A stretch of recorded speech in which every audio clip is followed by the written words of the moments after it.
بسم اللہ الرحمن الرحیم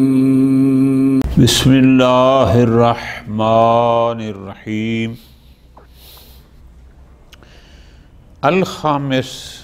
فی دلالت وجوب المحبت علی قرب القربى الی اللہ۔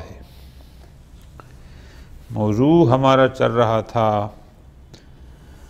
کہ محبت اہل البیت علیہم السلام کے بارے میں ہمارا عقیدہ کیا ہے۔ گزارش کی گئی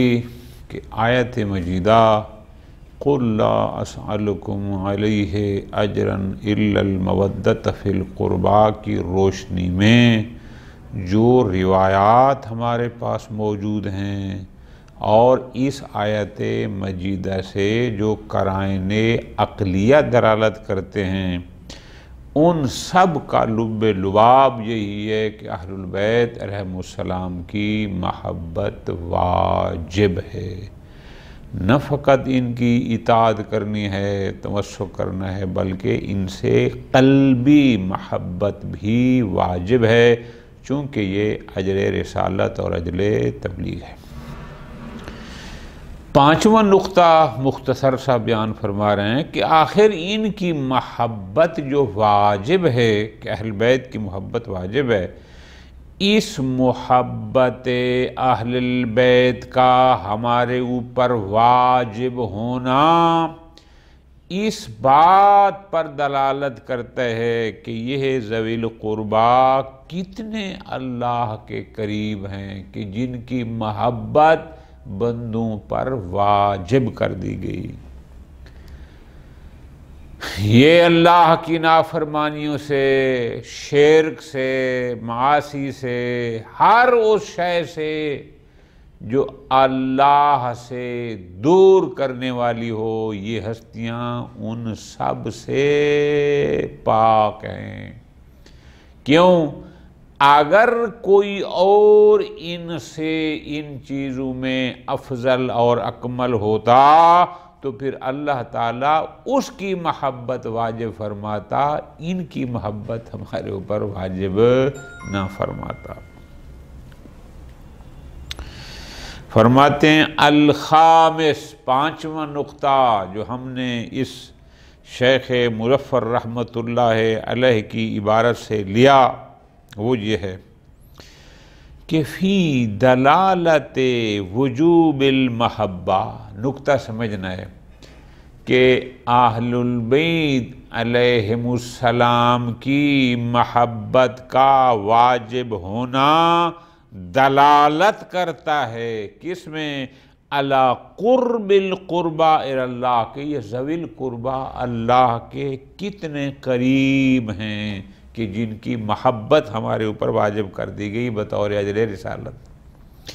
وَطَہَارَتِهِم مِّنَ الشِّرْكِ وَالْمَعَاصِي،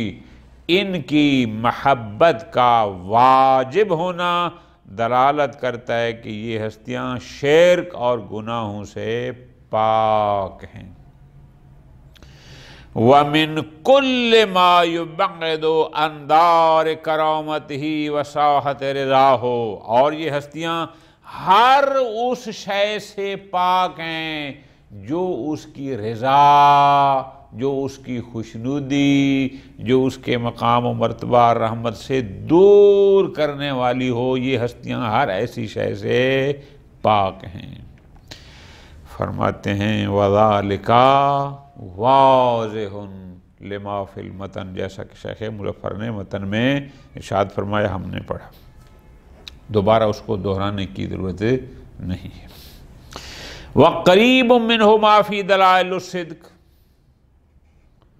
اسی شیخ محمد المظفر کے برادر محترم شیخ محمد حسن المظفر، جن کی کتاب دلائل الصدق ہے، انہوں نے بھی تقریباً ملتی جلتی بات کی ہے۔ بس انہوں نے فرمایا کہ ہیجا، یعنی یہ آیت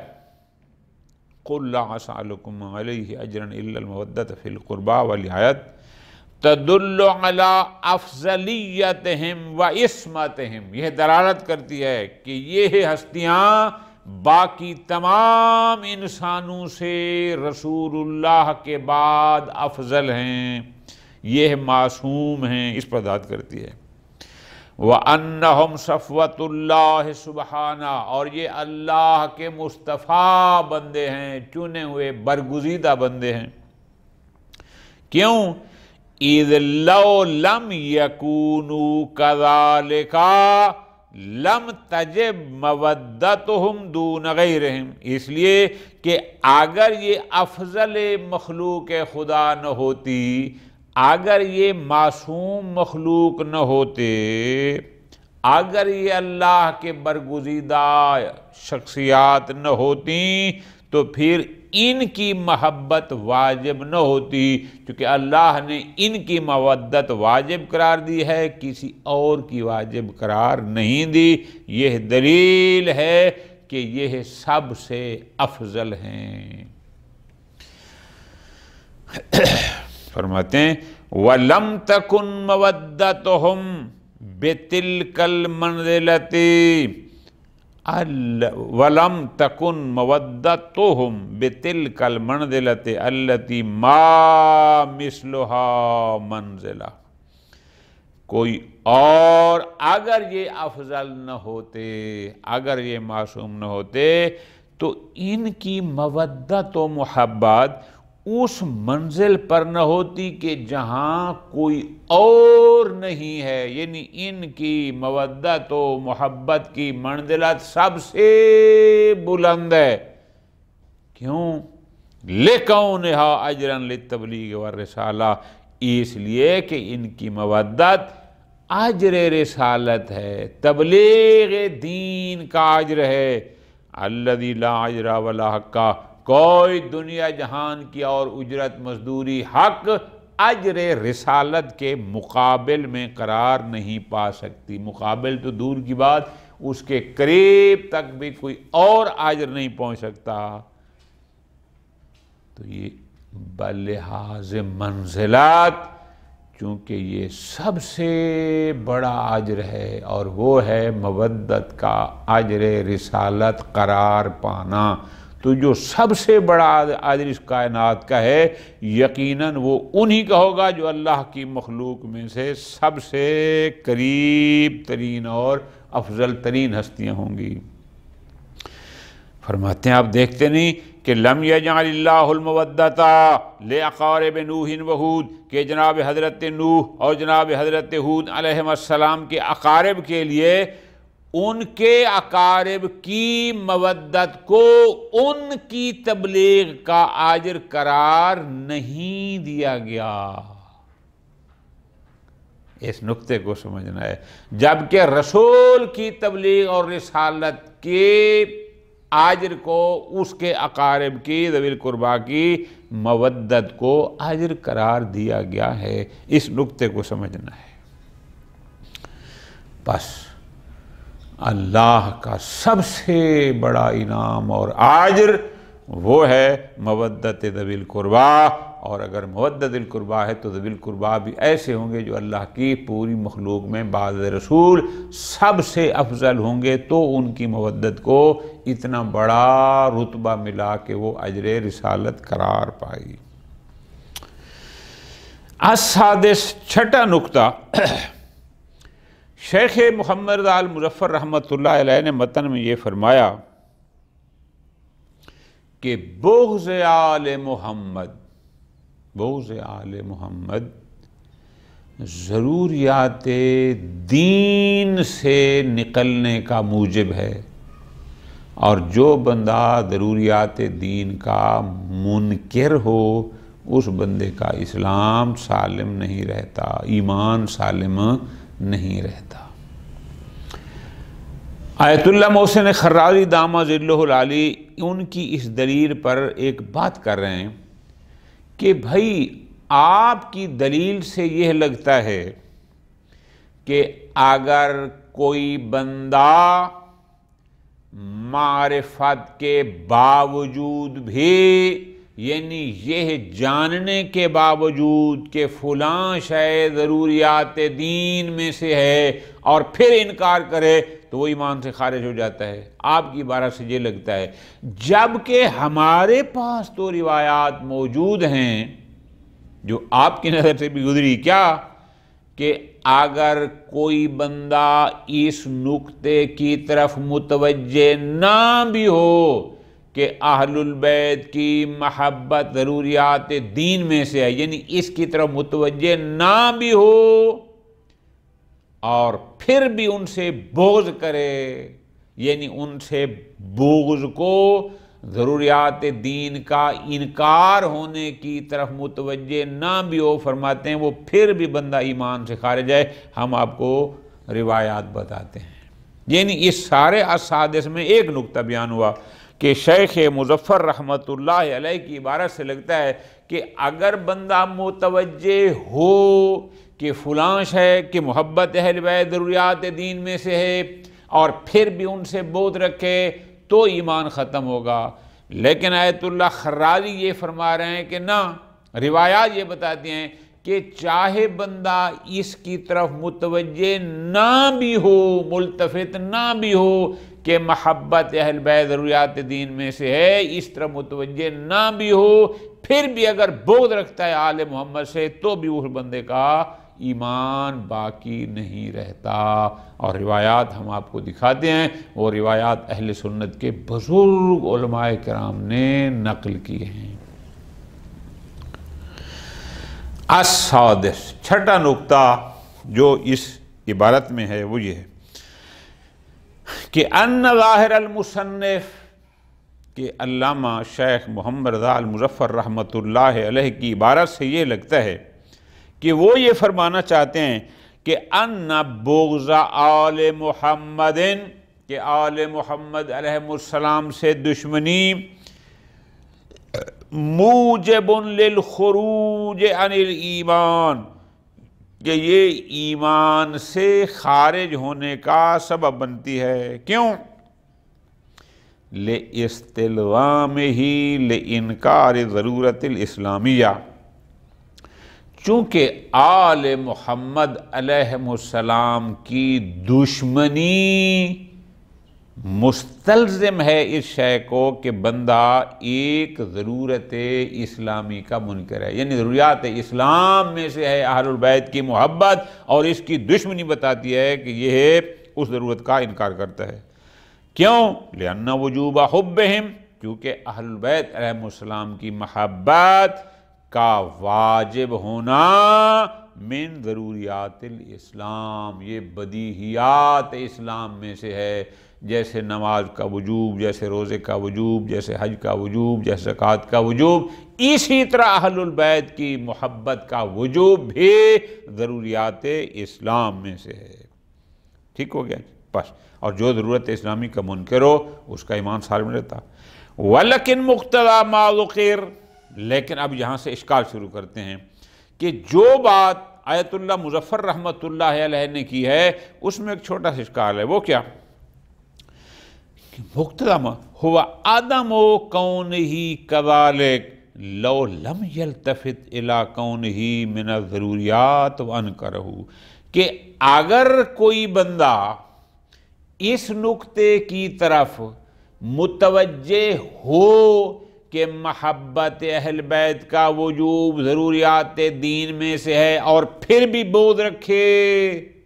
وہ دائرہ ایمان سے خارج ہے۔ لیکن اگر کوئی اس نقطے کی طرف متوجہ نہ ہو یا کسی بندے کو یہ علم نہ ہو کہ اہل البیت علیہ السلام کی محبت ضروریات دین میں سے ہے، وہ ادھر متوجہ ہی نہیں ہے، اس کے علم میں نہیں ہے، اور اس کی بنیاد پر اگر وہ بغض کرتا ہے تو آپ کی عبارت سے تو یہ لگتا ہے کہ پھر وہ دائرہ اسلام سے، ایمان سے خارج نہیں ہوگا، کیونکہ اس کو پتہ ہی نہیں تھا، وہ متوجہ ہی نہیں تھا۔ جبکہ ان ظواہر بعض الاخبار، جبکہ ہم دیکھتے ہیں کچھ روایات یہ بتاتی ہیں کہ خروج المنکر المبغض عن الایمان، کہ چاہے بندہ وجوب حب اہل البیت کے ضروریات اسلام میں سے ہونے کی طرف متوجہ اور عالم نہ بھی ہو، اگر ان سے بغض رکھتا ہے تو وہ پھر بھی دائرہ ایمان سے خارج ہے۔ وَلَوْ لَمْ يَكُنْ عَنْ الْتِفَاتٍ الی قونہ من ضروریات، چاہے وہ اس طرف متوجہ ہی نہ ہو کہ محبت اہل بیت تو ضروریات دین میں سے ہے، اس کو علم ہی نہ ہو، پھر بھی اگر وہ بغض رکھتا ہے تو بس دائرہ ایمان سے خارج ہے۔ وجہ ہمارے پاس یہ ہے، اہل بیت علیہم السلام سے بغض وہ رکھے گا جس کو اہل البیت کی معرفت نہیں ہوگی، جبکہ فرمان موجود ہے من بات ولم یعرف امام زمانہ میتۃ جاہلیہ، فرماتے ہیں وہ اس لیے ہم کہہ رہے ہیں کہ ولاؤ اس کو ضروریات دین میں سے ہونے کا علم نہ ہو، متوجہ نہ ہو، اگر وہ بغض رکھتے ہیں آل محمد سے تو بھی دائرہ ایمان سے خارج ہے۔ اس کی وجہ یہ ہے کہ ان البغض المذکور ملازم لعدم المعرفت بالائمہ علیہم السلام، اس لیے کہ ائمہ سے بغض وہی رکھے گا جس کو ائمہ کی معرفت نہیں ہوگی، دشمنی اہل بیت اسی کو ہوگی جس کو معرفت اہل بیت نہیں ہوگی۔ بغض اور عدم المعرفت یہ ملازم ہیں، جس کو معرفت ہوگی وہ دشمن اہل بیت نہیں ہوگا، جو دشمن ہوگا اس کو معرفت نہیں ہوگا۔ وَقَدْ رَفْتَ تَصْرِيحَ النُّصُوص، جبکہ ہم کہہ چکے ہیں کہ روایات میں واضح ہے بِأَنَّ عَدَمَ الْمَعْرِفَةِ بِهِمْ کہ ائمہ کی معرفت حاصل نہ کرنا موجب بنتی ہے جہالت کی موت کی، کہ یہ بندہ جہالت کی موت مرا ہے، اور جو جاہل ہوتا ہے جہالت کی موت مرتا ہے اس کا ایمان سے کیا لینا دینا۔ خوب اب فرماتے ہیں وَإِلَيْكَ بَعْضُ هَذِهِ الرِّوَایَاتِ عَلَى خُرُوجِ الْمُبْغِضِ عَنِ الْإِیمَانِ، ہم آپ کو دکھاتے ہیں وہ روایات کہ جو بندہ اہل البیت علیہم السلام سے بغض رکھتا ہے، دشمنی رکھتا ہے، کینہ رکھتا ہے، وہ بندہ ایمان سے خارج ہے۔ اس خارج ہونے پر، اس خروج پر جو روایات دلالت کرتی ہیں ہم آپ کو بیان کرتے ہیں۔ پہلی روایت رواہ الحافظ الحاکم الحسکانی من ابی امامۃ الباہلی، حافظ حسکانی نیشاپوری، پیچھے بھی اس کا ذکر آیا تھا، علماء اہل سنت میں سے ایک بڑا نام ہے، انہوں نے نقل کیا ابو امامہ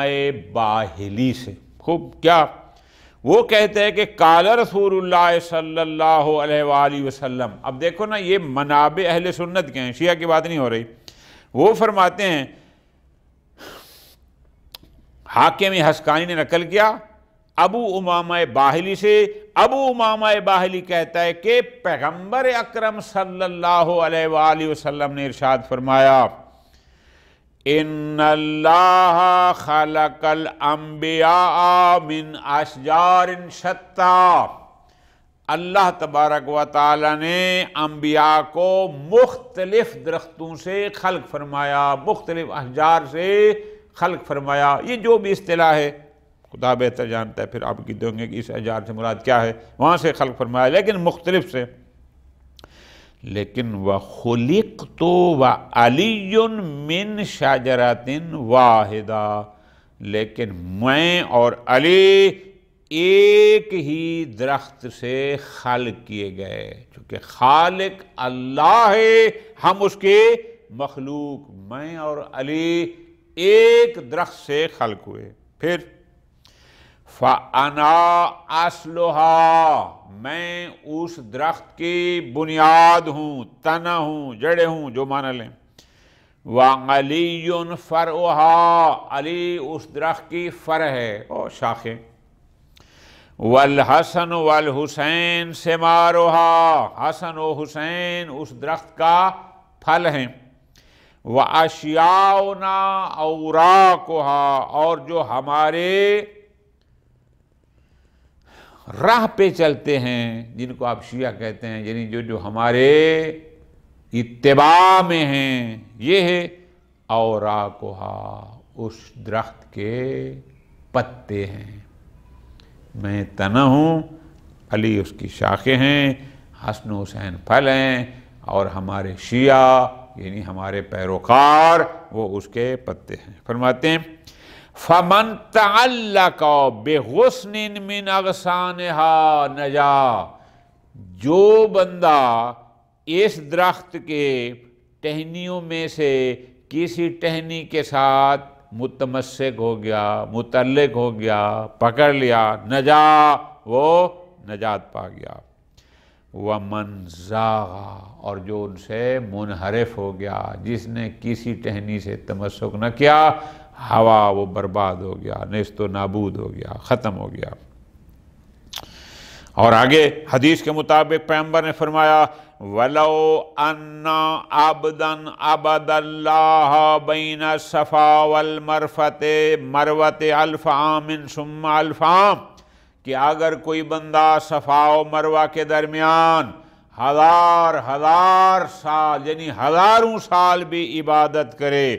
حَتَّى يَسِيرَ كَالشَّنِّ الْبَالِ، شن کہتے ہیں چھوٹے مشکیزے کو، بالی کہتے ہیں پرانے کو، حتیٰ کہ ایک پرانے بوسیدہ چھوٹے مشکیزے کی طرح ہو جائے۔ فرماتے ہیں ثم لم يدرک محبتنا،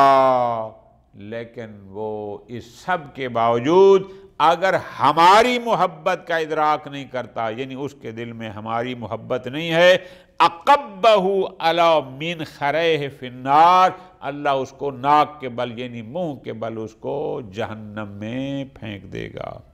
ثم قرأ، اور اس کے بعد پھر پیغمبر نے اس آیت کی تلاوت فرمائی قل لا اسألکم علیہ اجرا الا المودۃ فی القربى۔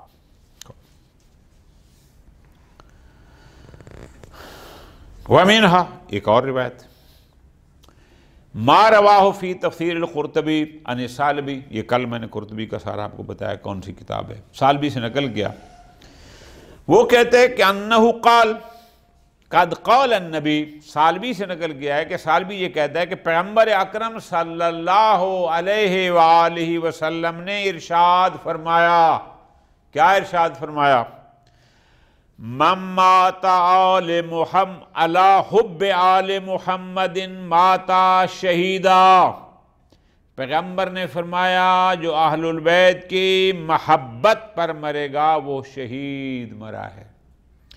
ومن مات علی حب آل محمد، جو بندہ محبت اہل بیت پر مرا، یعنی کیا ان کی محبت دلی سچی محبت دل میں جا کر مرا، جعل اللہ زوار قبرہ الملائکۃ الرحمہ، اللہ اس کے قبر کے زائرین کو ملائکۃ الرحمت بنائے گا، ٹھیک ہے، یا اس کی قبر کے زیارت کرنے والے ملائکہ رحمت، یعنی دو معنی ہو سکتے ہیں، یا ان کو ملائکۃ الرحمت کا درجہ دے گا، یا ہے کہ ملائکۃ الرحمہ اس کی قبر کے زیارت کرنے والوں۔ خوب، اور فرمایا وَمَن مَّاتَ عَلَى بُغْضِ آلِ مُحَمَّدٍ، اور جو شخص دشمنی اہل بیت بغض آل محمد پر مرا، یا یوم القیامت، قیامت کے دن جب وہ آئے گا پیش ہوگا، مکتوباً بین عینیہ، اس کی دونوں آنکھوں کے درمیان اس کی پیشانی پر لکھا ہوگا کیا؟ آئس الیوم من رحمت اللہ، کہ آج کے دن یہ بندہ رحمت الہی سے مایوس، کیا مطلب؟ کہ بغض اہل بیت رکھنے والے کو قیامت کے دن رحمت الہی نصیب نہ ہوگی۔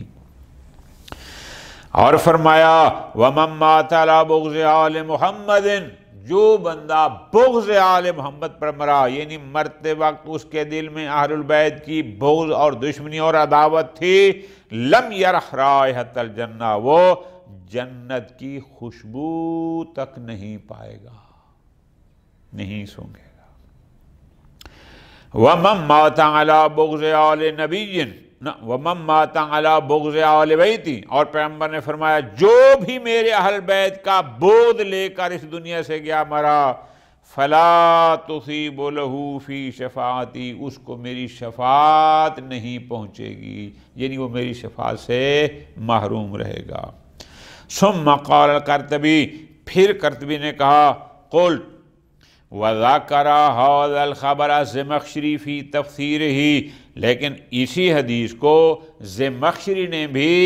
اپنی تفسیر میں بے اطول من ھذا، اس سے زیادہ طولانی کر کے بیان کیا، یعنی اس نے اس حدیث کو لکھا لیکن اس کے الفاظ اس سے نسبتاً طولانی ہیں، زیادہ ہیں۔ وہ کیا ہیں؟ اب جو زمخشری نے لکھا وہ یہ ہے، وہ کہتے ہیں قال رسول اللہ صلی اللہ علیہ وآلہ وسلم، کہ پیغمبر اکرم صلی اللہ علیہ وآلہ وسلم نے ارشاد فرمایا، من مات علی حب آل محمد مات شہیدا۔ پھر دوسرا جملہ فرمایا،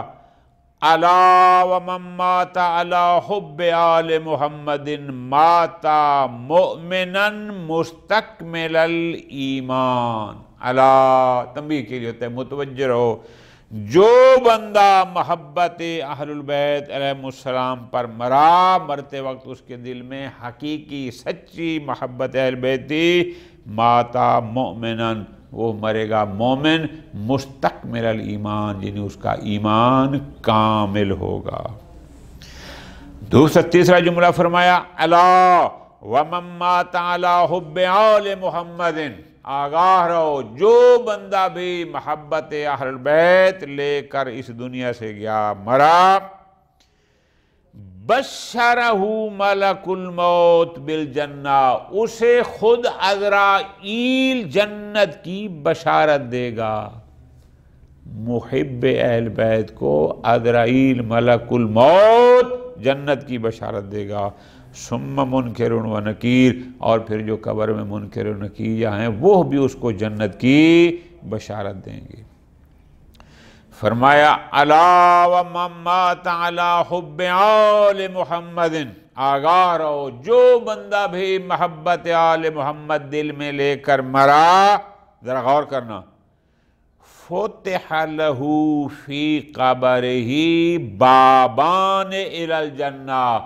اس کی قبر میں جنت کی طرف جانے والے دو دروازے کھول دیے جائیں گے۔ بابان، دو دروازے جو جنت کی طرف جانے کھول دیے جائیں گے۔ فرمایا، الا ومن مات علی حب آل محمد، آگاہ رہو، جو بندہ محبت اہل البیت علیہ السلام پر مرا، جعل اللہ قبرہ مزار ملائکۃ الرحمہ، اللہ اس محب اہل بیت کی قبر کو ملائکہ رحمت کے لیے مزار، یعنی مقام زیارت قرار دے گا، کہ ملائکہ رحمت اس کی زیارت کو آئیں گے، اور جیسے اوپر بھی آیا تھا کہ اس کے زوار ملائکہ رحمت ہوں گے۔ الا ومن مات علی حب آل محمد، پیغمبر نے فرمایا، آگاہ رہو، جو شخص محبت اہل بیت، سچی محبت، خالی نام کی نہیں، محبت اہل بیت لے کر اس دنیا سے گیا، مات علی سنہ، گویا وہ میری سنت کے ساتھ اس دنیا سے گیا ہے، میری سنت پر گیا ہے، والجماع، اور جماعت پیروکارانے، اور جو میری جماعت ہے، یعنی مراد کیا کہ میرے پیروکاروں کے ساتھ وہ اس دنیا سے گیا۔ لیکن فرمایا، وَعَلَى مَن مَّاتَ عَلَى بُغْضِ آلِ محمد، آگاہ رہو، جو بندہ بغض آل محمد لے کر اس دنیا سے گیا، کہ جب وہ مرا اس کے دل میں اہل البیت کی دشمنی تھی، عداوت تھی، بغض تھا، فرماتے ہیں جاء یوم القیامت، جب قیامت کے دن میدان محشر میں آئے گا، مکتوباً بین عینیہ، در حالانکہ اس کی دونوں آنکھوں کے درمیان، یعنی اس کی پیشانی پر لکھا ہوگا،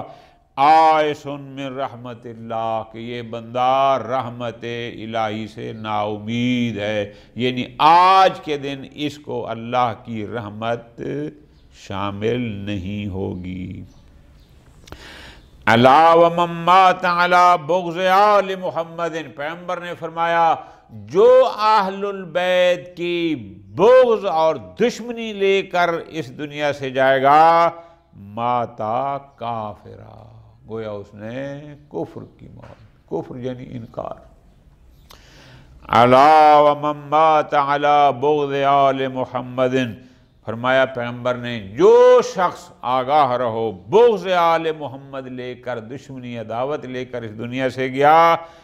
لم یشم رائحۃ الجنہ، وہ جنت کی خوشبو تک بھی نہیں سونگھے گا۔ وَإِلَىٰ غَيْرِ ذَلِكَ مِنَ الرِّوَایَاتِ الْوَارِدَةِ فِی الْمَقَامَاتِ الْمُخْتَلِفَةِ مثل ما ورد فی تفسیر قولہ، وہ جو سورہ صافات آیت نمبر 24، وَقِفُوهُمْ إِنَّهُمْ مَسْئُولُونَ، انہیں روکو ان سے پوچھا جائے گا۔ حدیث میں ہے کہ جب لوگ وہاں آئیں گے 4 چیزوں کے سوال کیے جائیں گے۔ پہلا سوال عمر کہاں گزاری، دوسرا سوال جوانی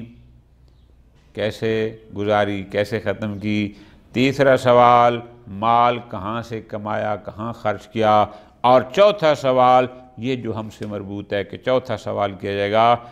اہل البیت علیہم السلام کی محبت کے بارے میں،